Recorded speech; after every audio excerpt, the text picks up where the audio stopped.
you just let something slip that's about to destroy everything. You're still in high school, but you got it made. You've essentially blown up in your industry without even getting a degree in it yet. And by blown up, I mean $600,000 a month in your bank account blown up. In fact, you have warehouses bigger than some retail stores full of product that no one else can get. In fact, you're so successful that Nike, $100 billion corporation with entire departments dedicated to stopping operations like yours, can't even touch you. Drake is literally name dropping you at Nike sponsored events. I got these direct from. So how is this happening? Well, you know something about Nike. A secret. A secret so dirty that if it gets out, it would force an executive sitting for 25 years to resign in 4 days. A secret that'll make Nike suddenly revise policies that have been in place for decades. And in order to keep it, all you have to do is keep your head down. But you're 19 now. You've been doing this for years with no problems. But at this point, you're so successful, you couldn't lose. So if you gave yourself a little bit of attention, it wouldn't be that big of a deal, right? All I gotta do is put my mind to the shit. I like all my S's with 2 lines through them shits. I don't pay attention to the time when I'm with you. So some kid out there is making $600,000 a month while a lot of people are over here struggling to make $600 a week, which is also concerning because the holidays are coming up and you'd like to make your family think you're doing totally fine this year and not in a really, really dark place by being able to gift them a premium gift when you don't have a premium bank account. But thankfully, I've got the solution for you. This video's sponsor, Raycon. Black Friday and Cyber Monday are right around the corner, and Raycon is doing up to 30% off all Raycon audio products for the occasion, including their everyday earbuds, which sound great and make the perfect gift. In fact, so great that your family will much rather listen to music on their everyday earbuds than ask you about your current employment status. Not to mention they last up to 32 hours when they're in their case. That's almost as long as the average work week of someone who's employed. Plus, and this is huge, it has quick charge. So even if you run out of juice, it gives you 90 minutes of playtime from just 10 minutes of charging. In fact, forget the family, you could just get them for yourself because the everyday earbuds come with active noise cancellation. So you can focus on your music or podcast and not your mom asking me questions like, when are you getting a real job? Or you were supposed to be a lawyer. They even got multi-point connectivity so you can connect to 2 devices at once. In fact, for totally coincidental reasons, I got myself a pair. I got myself the carbon black because that's what I'm in, but they've also got other colors like cool mint and blush violet. And if you don't like them, they come with a 30-day happiness guarantee. So if you don't love them, returns are easy. Although I think you should keep them because they're trying their best and they have a really good work ethic. So if you want to get a gift for you or your family for the holiday season that is both good and affordable, click the link in the description or go to buyraycon.com/CurtRichy to get up to 30% off during Raycon's Black Friday and Cyber Monday sale. That's buyraycon.com/CurtRichy to get 30% off this Black Friday and Cyber Monday. Here's back to the video. So what was this teenager building an empire in? I mean, with the amount of money he's making, you'd think it would be drugs. But we're talking about Nike, so it's worse. Shoes. Now, a lot of y'all probably know this, but there's such thing as sneaker culture. It's something that really started in the 80s with Michael Jordan. Nike makes a deal with Michael Jordan, the best basketball player ever at the time, and in 1985 releases a pair of shoes based off it, the Air Jordan 1s. And something weird happens. They can't keep it in stock. Not because Nike can't make enough, but because people want them that badly, to the point that some stores are charging above retail price. So Nike sees this and has a light bulb moment. Now, a few more drops later, the Air Jordan 3 comes out, and Nike is now deliberately limiting how many shoes they make, creating scarcity on purpose. There's a classic, if you were in high school economics, there's a small thing called supply and demand. And it's a thing because it works. People start collecting these shoes like baseball cards. So you can wear these Now, fast forward to the 2000s, buying limited sneakers has become an event. People would camp outside stores for days. Like, people were going to stores on a Thursday night for a Saturday morning release. Yeah, they come out Friday, so you're camping out what's today? Monday. People sleep outside for days. For shoes? Yeah, it's kind of crazy, right? I've done worse things for less valuable items, but at least those were indoors. Do I even want you to unpack that? Or Probably not. okay. Now, this might sound fun in theory, but it is not in practice. And it wasn't just uncomfortable, it was dangerous. Fights would break out over who was really first in line. People would try to cut at 5 a.m. when everyone's half asleep. Store employees would sneak their friends in through the back. There are actual news reports of stampedes at Foot Locker. Like, people getting trampled over some Jordan 11s, bro. May the most dedicated or violent win. Now, Nike was happy they were selling their shoes, but the optics weren't great. I figured we need to fix it. So their solution?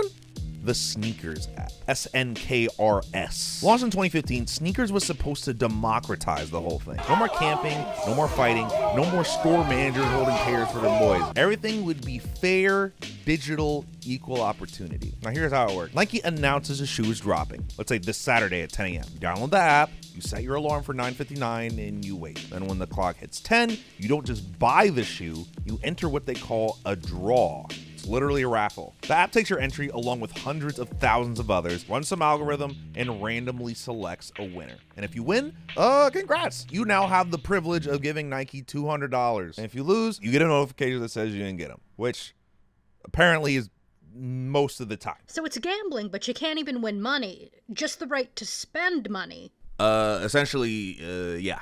Well, that's the dumbest thing I've ever heard. Yeah, I don't really understand. How do I sign up? That is why we are broke. And it doesn't even end there, because most people who use the Sneakers app allegedly never even win. If you would even call this winning, I guess. There's spreadsheets on Reddit tracking people's records. 0-47 on the Sneakers app this year. Like, damn, your Sneakers app, Katie, is terrible. So yeah, the app solves some problems, but created new ones. Like, all right, not as many people are getting trampled at the Foot Locker, but now you're competing with literally millions of people globally for the same 40,000 pairs. At least if you camped out, you were the first in line. You knew you were going to get some shoes. And now, like, you could enter every single draw for 5 years and never hit once. Now, most shoes have just accepted that winning is probably not going to happen. You enter because why not? It's free. But you know deep down, you're cooked. Again, lottery ticket. So where do you go when everything you want is sold out in 3 seconds? Well, usually it comes down to one thing. Who do you know? And usually the people that they know are typically kind of like the worst. Unlike the respected sneaker culture community, I have to introduce you to a much less respected community to understand.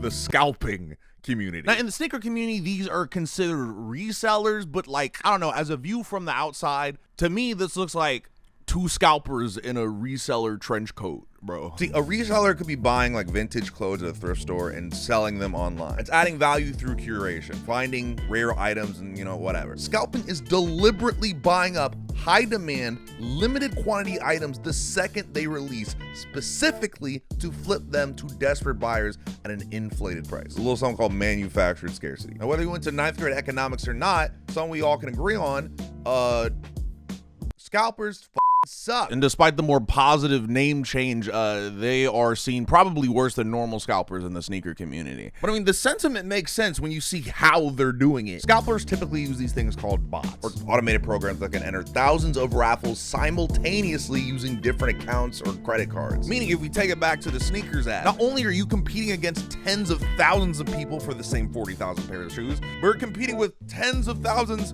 of bots who have a much higher chance of getting the shoes than you. And this happens so often in the sneaker community that there are even support groups for. No, not for the normal buyer, it's for the people who are using the bots. There are these things called cook group, which is usually some type of forum or Discord server full of information, guides, early links, and ways to monitor shoe releases. So with all this in mind, it's pretty clear that the average sneakerhead is, ironically enough, cooked themselves. In this market, if there's something you want, especially a shoe, you're not getting it for retail. It's not happening. And that's not pessimism, gang.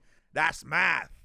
So you can accept you'll never own them, or you pay the reseller's price. And the resellers know this. However, there is a weird irony to it. Since resellers made it so hard for the average consumer, oddly enough, they've also made it harder for resellers. Thousands of other resellers are using the same tools, hitting the same sites, and fighting over the same limited stock. In fact, Nike says they block 12 billion bot attempts per month. And information is now even more valuable. So to join a cook group, you usually have to pay a subscription fee. And even then, everyone's still getting the same information. In fact, the resell game has gotten so competitive that even people who've been doing this for years are having trouble scaling up. Building a real business and moving some serious volume, that's becoming nearly impossible, which is why what happened next makes absolutely no sense. Because somehow a 15-year-old kid from Portland was operating like none of these restrictions existed. Like the systems that stopped everybody else didn't apply to him. Getting hundreds of pairs of shoes, warehouses full, and making millions. So passive.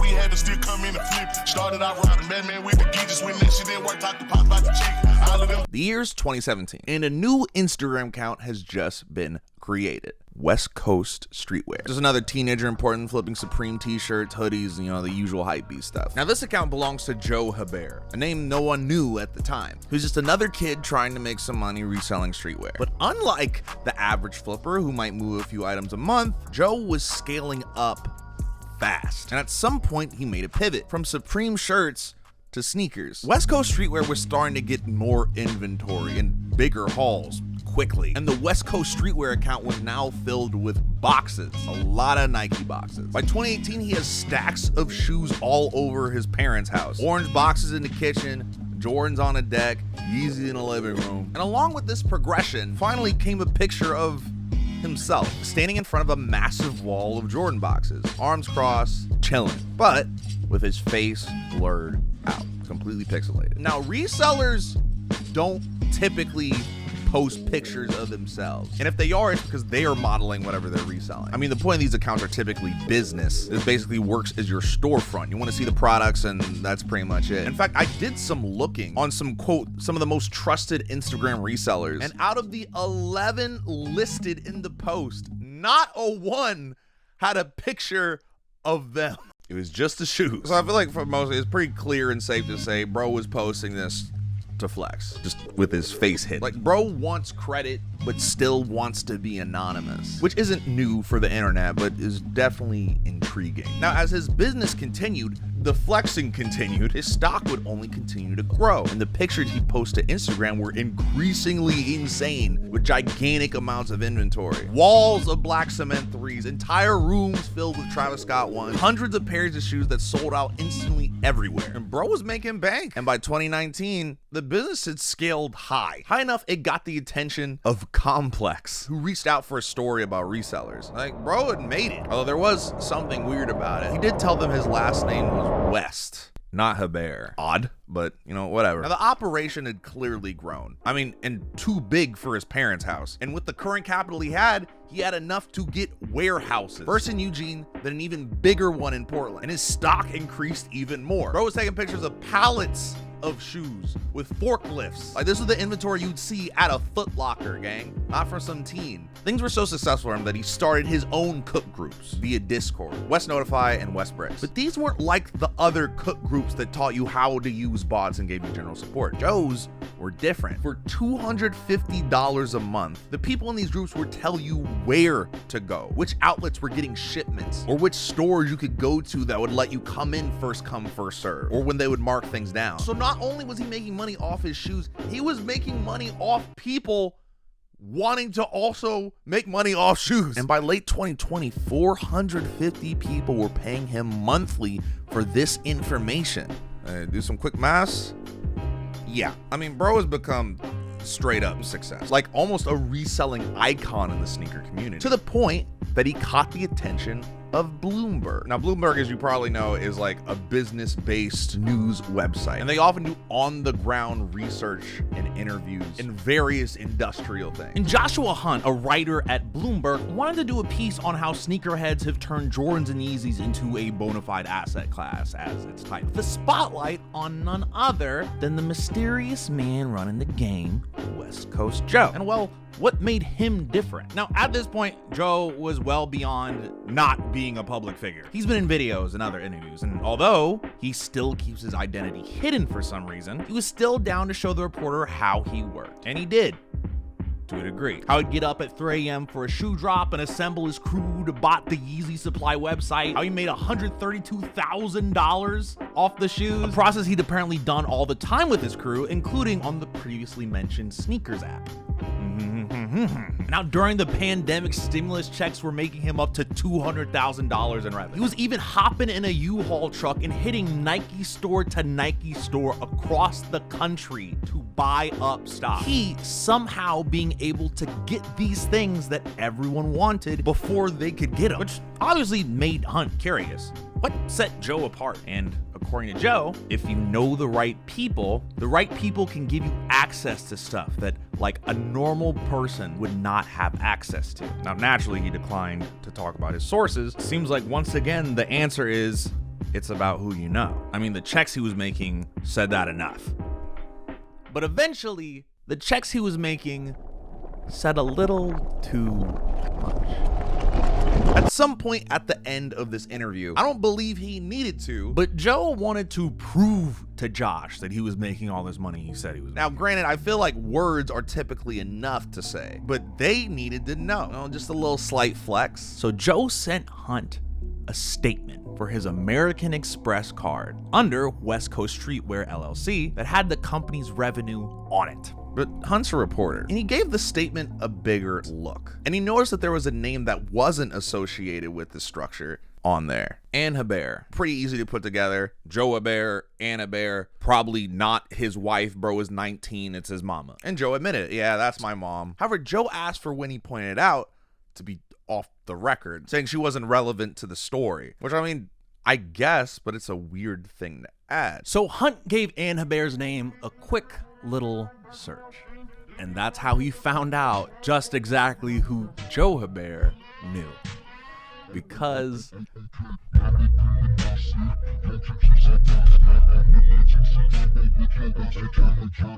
yes, I'm assuming you read that correctly. Ann Hebert was not only Joe Hebert's mom, and not only was she a Nike employee, she was the one doing the employing at Nike, as Ann was the vice president and general manager of Nike North America, and she's worked at Nike for 25 years. I mean, homegirl was a big deal, as her job was to lead the entire North American sales merchandising strategy for Nike. But dog, here's the kicker. She wasn't just in charge of Nike North America. Another of her obligations was overseeing the sneakers app. Yeah, now let me paint you a picture here. On one side, you've got millions of sneakerheads waking up at 9:59 a.m. praying to whatever god they believe in that they're gonna win the sneakers draw today, and then getting that soul-crushing didn't get them notification. And then on the other side, you've got this 19-year-old kid with warehouses full of the exact shoes everyone else can't get. Pallets of them, gang. And his mom runs the app where everyone's losing. Not a great look, would I say, because if this information gets out, it looks like textbook backdooring. Backdooring. Shut the fuck. Now, just in case you didn't know, backdooring is when someone with connections sells limited stock to family, friends, or preferred customers before the public gets a chance to buy whatever product it is. By using the back door instead of the front door, hence the backdooring, yeah. And in any collecting community, or in any community where anyone's trying to get anything, really, this is despised, especially when stocks are low and limited. And that's especially true in the sneakerhead community, because it breaks this social contract made between between the company and the buyers. Losing is supposed to be a part of the process. Now you're telling me you lost your spot because someone took the shoes before anyone could even get their hands on them? That's not fair. In fact, this has been a huge thing for a while. Like back in February 2021, Marcus Jordan, yes, that Jordan is who you think it is, that's Michael Jordan's son, dropped a special Air Jordan 1 through his boutique store, Trophy Room. There were 12,000 limited pairs, and it should be a normal, if competitive, release. Except resellers started posting photos with hundreds of pairs before the was dropped. Walls of shoes that technically didn't exist yet. And it's all started because someone who was connected to someone high up ended up flipping over the rules for everyone. And ironically enough, I guess it being the son of someone high up is not uncommon at all. So this was not going to look good. Now, Bloomberg tried to get Joe's side of the story, and Joe, to his credit, had an explanation, I guess. He claimed his mom was actually so high up at Nike that she was completely removed from the business. Basically too important to be involved in his little reselling operation. And Joe asked for that part to not be mentioned in the article at all. And afterward,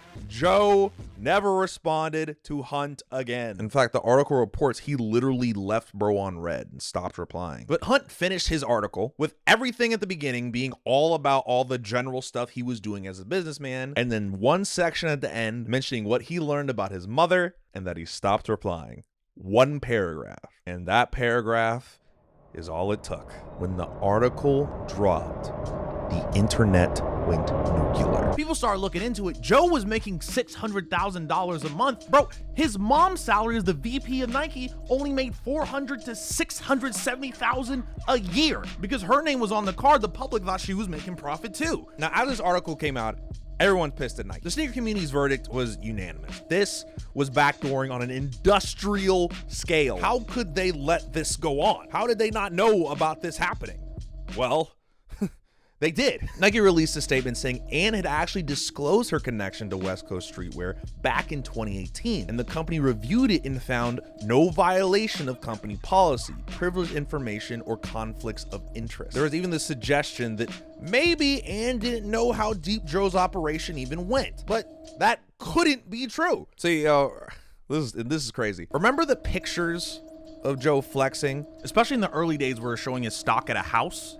Well, some internet detectives found the listing for Ann Hebert's house on Zillow, and the pictures definitively matched the ones from West Coast Streetwear's Instagram. And these shoes were taking a lot of space in the crib, so there's no way she didn't know he was pushing all these shoes, some that her company made. The public was ready to crucify Joe. Now, in these videos, I like to look at things from an outsider perspective, because I am. I've been wearing the same pair of dirty ass Air Forces for the past 3 years. And unfortunately, I might have to defend the scalper here a little bit. Hear me out. See, the public jumped to two conclusions. One, that Joe was getting the shoes straight from the sneakers app directly from his mama before any of the drawings for new shoes actually happened. It's the reason why a lot of people weren't winning on the sneakers app. Again, she's in control of the sneakers app. That's how most shoes get delivered. But the thing with the backdoor theory is that's not how sneakers even works. It's an automated lottery system. Even if you're the VP, you can't just allocate shoes to specific accounts. The technical infrastructure doesn't work that way. It would require a conspiracy involving multiple departments, engineers, and systems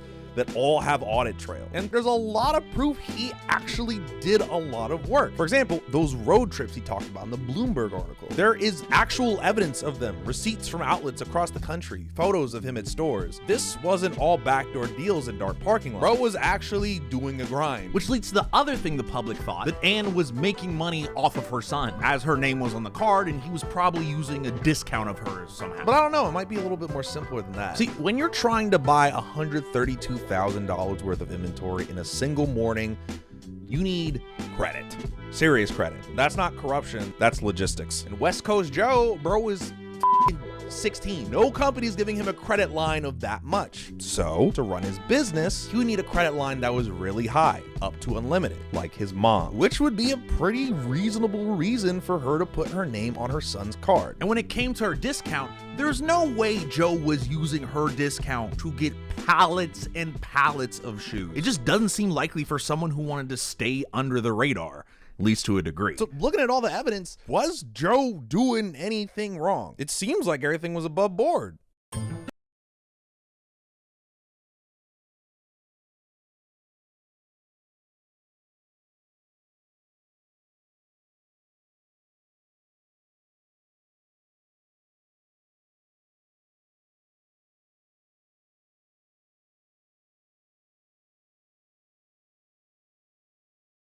March 1st, 2021. Things have truly come to a head. Nike puts out a press release that shocks the sneaker world and doesn't shock some other people in the sneaker world. Ann Herbert, 25-year veteran of the company, has resigned, effective immediately. Now, the press release itself was corporate vanilla. Ann Herbert has decided to step down from Nike. We thank her for her contributions, blah, blah, blah. The usual PR speak that says nothing while saying everything. Now, it would have been pretty easy to assume the obvious. Ann was helping her son directly backdooring shoes, using her position to funnel limited releases to Joe in case closed. But as details started emerging over the next few days, it became clear that wasn't exactly what happened, but something was happening in the background, though, that absolutely did justify her stepping down. First, Joe might have not been using his mother's discount to get shoes, but he was using a discount at a particular location.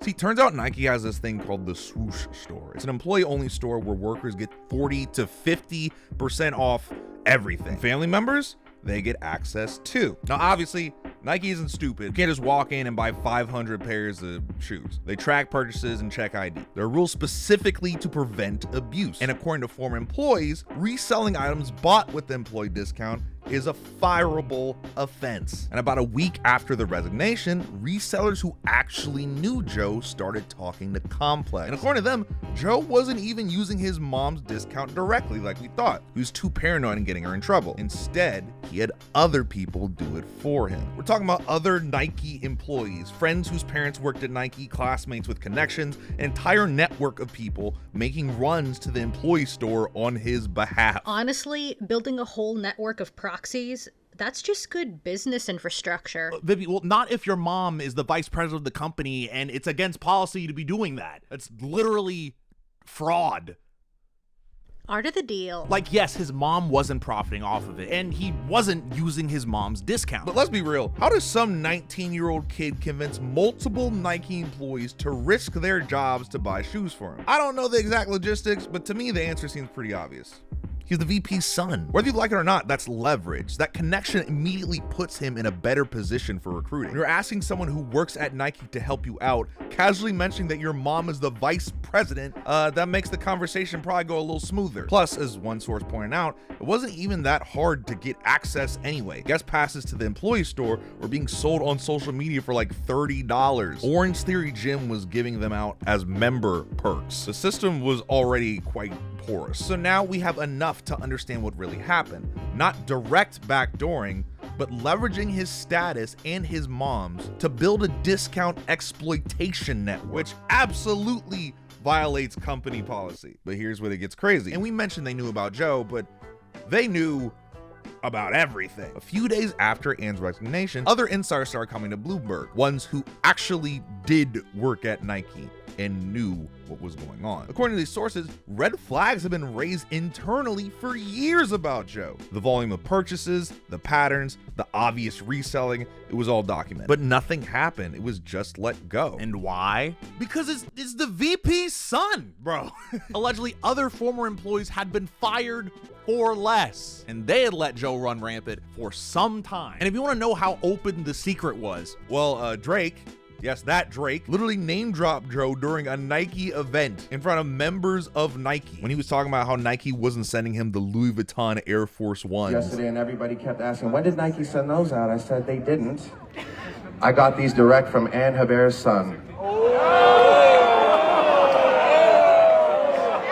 He cannot stop talking about minors, huh? And now that it was public, Joe was basically done for. After his mom resigned, West Coast streetwear went dark. Instagram stopped, the flex was over. But that didn't mean Joe was dead himself. According to the internet, he's definitely out and about, still doing his thing. Probably just a bit more incognito than he was before. And his mom is now in charge of Foot Locker. And there's something to be said about that too, I'm sure. As for Nike, they made some changes and updated policies, tightened employee store rules, the usual corporate cleanup after the horse has already left the barn, you know. Now, as someone outside the sneaker community, watching all this unfold was interesting. But the real tragedy here isn't some kid who made millions reselling shit. It's what his whole situation reveals about the industry itself and really corporate life as a whole. Joe Hebert didn't really break the sneaker game. He kind of showed everyone how broken it already was. You just needed to have the access to it at the top. I mean, at the end of the day, it's like you said, it's about who you know. Good. Unfortunately, or maybe fortunately, a little bit of his pride got in the way and ended up making everything fall apart. Maybe for the best.